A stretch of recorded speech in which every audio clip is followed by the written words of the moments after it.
Toys may be cute, but may also be harmful to children, which is why the US has introduced probably its most comprehensive consumer product safety reform legislation that attacks lead levels, labeling, and weighs in with big fines.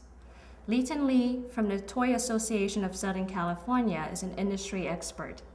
What is the main thrust of the legislation? What should importers and manufacturers really focus on? The main focus of this legislation is to improve the safety of toys and children's products. Due to the large number of safety recalls in 2007, the U.S. federal government decided that more was necessary to ensure that the consumer public will have safer toys for their children. The law was enacted on August 14, 2008. This is an important date because all of the provisions and the critical deadlines are based on that date. Manufacturers today should focus on four things. The first issue is lead. For the first time in U.S. history, there will now be a lead maximum on substrate materials. We've never had that before. The new lead limit is going to be 600 parts per million on the substrate materials. Furthermore, the lead limit on paint and surface coatings has been reduced from 600 parts per million to a very low level of 90 parts per million. Phthalates are going to be banned under the Act, much as it is banned in Europe.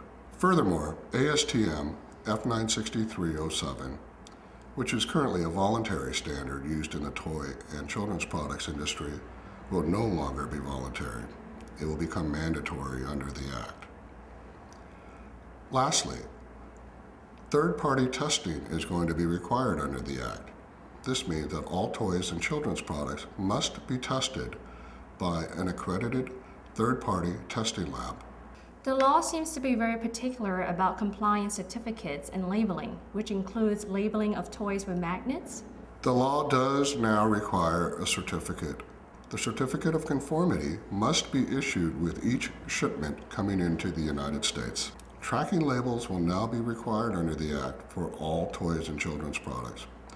The identity of the manufacturer must be listed.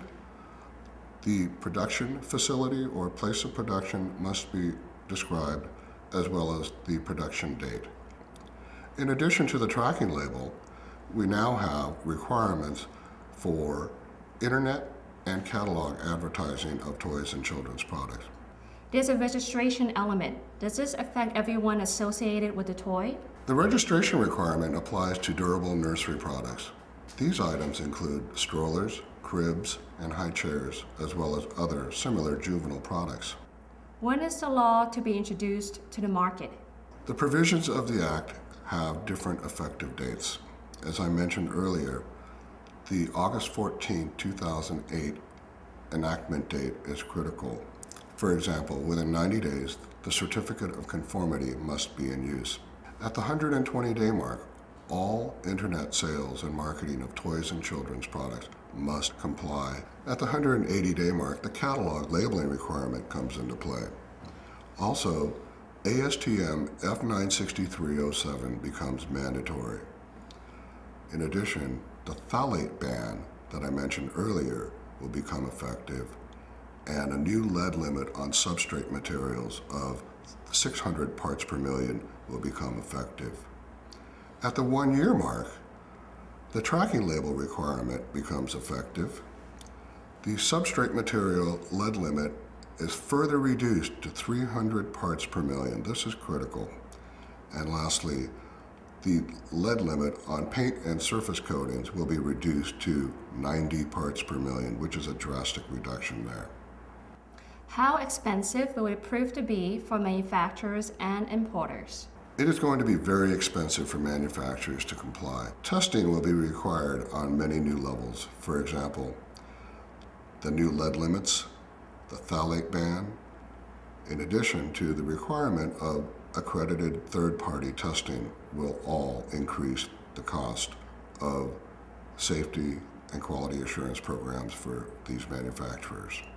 Would you expect Hong Kong suppliers to be quick in complying?